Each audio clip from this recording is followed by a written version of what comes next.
Yo, what's up guys? Welcome to another episode here of The Main Cave. I am El Moreno. And I am El Gnarstavo. That's right. And you can see the flow is flowing good. We're looking clean. We just came off that power clean this morning. That's our clarifying shampoo. It is outstanding. And there's another video on this channel walking you through everything you need to know about clarifying shampoo, specifically ours, Power Clean. So check that out. We got a link. Maybe in the video, maybe in the description, who knows these days. But don't worry, Garb's got you handled. So today's episode, we are gonna be talking about being a dad with long hair, with kids with long hair. Before we get into that, just really quick guys, you do not need to be a hair expert, but there is a few things every guy with long hair needs to know, and you can get all those with quick tips. We have a link down in the description. Get yourself signed up on that. We'll send you those tips right away and you'll have everything you need to know to keep your hair looking luscious like ours. Okay, being a dad, one thing, is already a full-time job in itself. I believe the most important thing you can do as a man, raise children. Not only that, but raise great children. Be a great role model, be just a dad who's there, getting it done, and being the best you could possibly be, okay? So, we work our hardest to be that, and it's a work in progress, and it goes a whole lifetime. Once you're a dad, you're never not a dad. It is there for the rest of your life, and it's up to you to be as best as you can be for your children. So that is a constant pursuit we are in. But today we want to not focus so much on that because there's tons of other podcasts and everything about fatherhood, and you could dig into that. And maybe we'll do a podcast where we talk about some of the tactics, the things we try to instill in our children. But that's not here today what we are going to talk about. We want to talk specifically about being a dad with long hair and then what you know about hair, teaching that to your kids. So I have 2 daughters and then a young son who's only 1, so he doesn't have much hair. But I have learned a lot about how to deal with my daughter's hair. Now, Gnarstavo here, both of his older children have very long hair. Yeah. His son also. And his daughter. Malachi, we do apply, let's see, well, once you comb pretty curly hair, it does fluff out a lot. Wait, just to go back a little bit, explain what his hair is like, because it's not like yours. No, so actually when he was young, he has these little curls that would develop underneath at the bottom, and it's pretty curly, and he gets that from his mom's side. And so we let that happen, just grow out. When he was a lot younger, we didn't really do much. And we actually try not to comb it, because if you try to, straighten out these curls, it just fluffs up and just kind of, what do we do with this hair? So we use a little bit of product to kind of help keep it moist. Curl enhancer, some type of curl enhancer. Yeah, exactly, some type of curl enhancer. But it does help to kind of bring it back up and keep the shape and kind of mold together instead of just being fluff and thick and it's like all over the place. So do you help him tie it up, like make it look cool, Like yeah, especially when he eats. We just do a little what's it called, the highball. 3 twists, just have a little puff out the top right here, and he eats. He's all comfy. But when they're little, they're like, oh, I don't want it anymore. They take it off. So, but I mean, he likes to rock it down mostly. Yeah, he rocks it mostly. Yeah, when he eats, and sometimes he'll forget about it. But then when he'll feel it or something, he'll be like, oh, I want it off. And he gets all weird about it. That's funny. Both of my daughters very much just don't like their hair tied up at all. One thing I will say, having long hair, you get this dexterity in your fingers. You know how to work it. So that is very helpful. If you are more of a veteran long hair with children, you will be able to tie their hair super quick. It's almost easier to tie someone else's hair and harder at the same time. It just kind of depends what style you're going for. Yeah. But the fold over, for example, I find when I do my daughter's hair, I'm just it's just done quick. 2 seconds.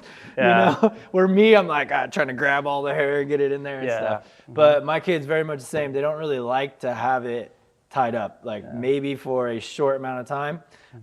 Sienna, my oldest, does the half up, she calls it. Oh, really? So basically all the stuff that could be in her face, she just likes that up, but she still likes having the hair down. Okay. My daughter, she has bangs. So I sometimes find it because I just grab it all from the front and I pull it out back. But when you have bangs, you have to comb those bangs forward And then the hair in the back, usually she just takes a ponytail. Yeah, it's bangs, something I wanted to also bring up. It's a little different when you're trying to handle that. So let's get into something a little deeper here. I don't think this is so much, relevant to the girls, just because girls are kind of just expected to have long hair. They're not really getting bullied for their hair. Or, they don't have adults really saying stuff other than like good like compliments or, hey, you have pretty hair and stuff.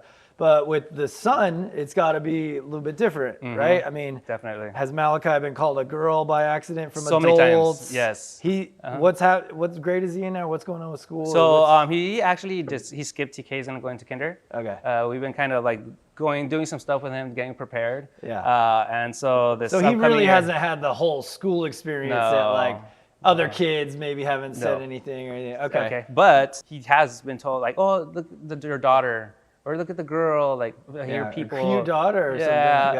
Oh yeah, tell the girl, go play with that girl. And I'm like, it's a boy. It's happened so many times, especially at the parks. So I can see it's honest mistake by some other parents. How do you handle that situation as a dad and when you're there? Do you say something to the other parent? Do you let it slide? Okay, sometimes it'll slide. They'll keep talking and it'll just kind of like move on, right? So I think a easy takeaway, if you have the opportunity to talk to that parent and be like, hey man, no, he's a boy there. Just we let it flow around our house.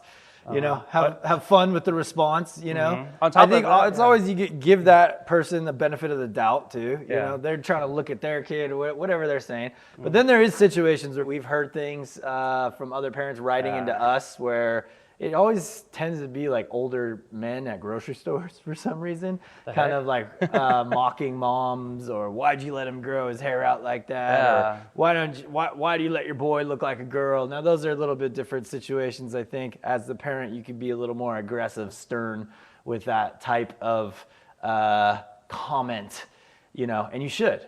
So sorry, what were you gonna say? My son is 4 years old, and even like say you are outside on the playground and some other, it was usually like the fathers that say, oh, play with the girl, etc.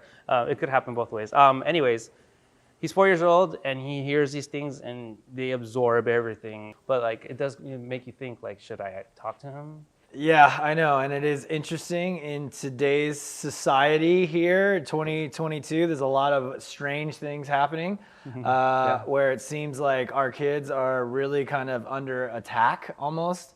I'm talking just generally society, this whole movement of, boys can be girls and girls can be boys. And if you want to be a boy, you can be a boy if you're a girl. And if you're a girl and you want blah, blah, blah, all this stuff, right? To me, like my oldest daughter, she's very much a tomboy. And she's only in kindergarten. And I have been like a hawk on like just listening to her teacher's great and stuff.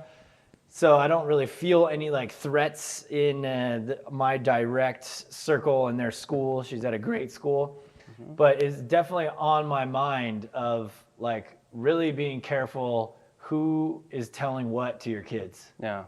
Especially from an authority type figure. Because my daughter says all the time, like, I'd love to, like, I want to be a boy. And they're like, well, why do you want to be a boy? Because boys are cool. And it seems like there's people out there who are going to say, you know what, you're right. You can be a boy. You should be a boy. You are a boy. Yeah. No, hell no. That's not. She is not. What she is she thinks that boys are cool, and she wants to be cool like a boy and be able to do the stuff that boys are doing, which you can. Yeah, you can. Okay. Yeah. You don't need to change your sex to do that. And this whole thing that this is like a conversation right now in our culture, in society, is just very frustrating. One as a parent, because as a parent you have so much that you already just need to deal with and work on and work towards and work with your kid.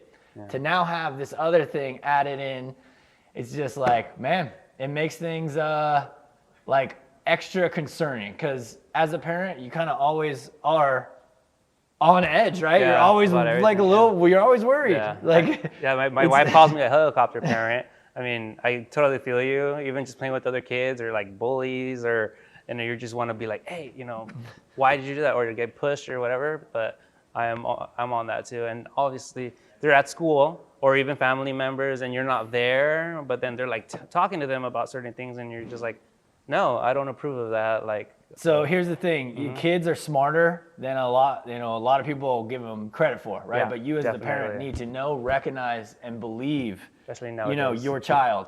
And it is very important to sit down and talk to them about stuff. Doesn't matter if they're 3, 4, 5, especially when they're 5 and above, you got it, But even from these young ages, 2, 3, 4, 5, man, sit down, have conversations with them.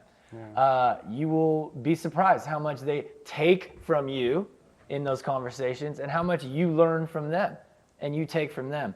So it's very rewarding to do that. And I've really learned that this last year and a half, because with my 3-year-old now, Sadie, who's really got her vocabulary up, who could really talk, who's really doing a lot of stuff. That's cool. Like setting dedicated time where it's just Daddy and Sadie, and no other kid, not her sisters involved, not her brother, not her mom. It's just us two get to go and focus on our relationship.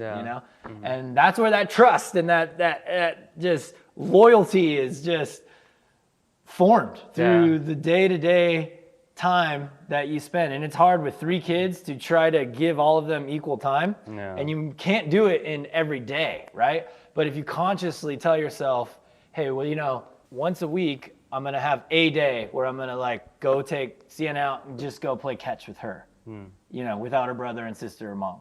Same thing with Sadie.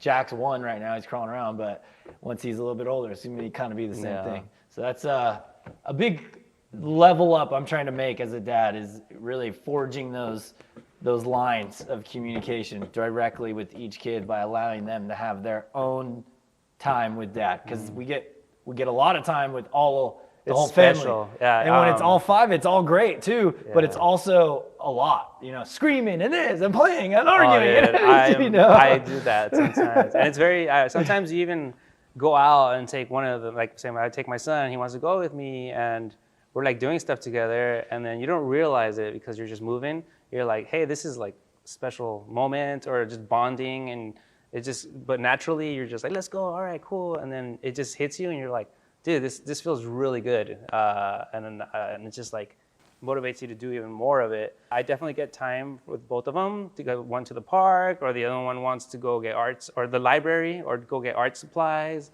And then we all that time where just me and my daughter and my son. It's memorable.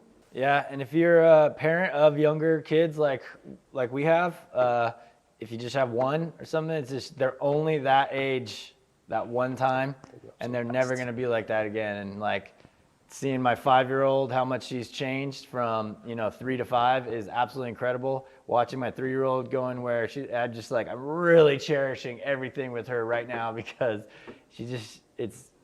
once they're past it, they're past it. It's never going to be like that again. They're so smart nowadays. We compare. You don't ever want to regret that, right? You don't want to go look back and be like, man, I really didn't cherish the times when they were toddlers. And those are some of the most unique, fun, amazing times. I mean, we'll see. We'll find out as dads, because we've got a lot of years to go. Yeah, I know. 2 months. But we're in a fun time. Yeah. Being a parent is always growing, always learning, always getting better. We have much more to learn, much better we can get at. But happy we got to have this chat today on Man Cave. Hope you guys got some value out of it. And thank you for watching. And we'll had a good time here. We'll see you on the next one, y'all. All right. See you.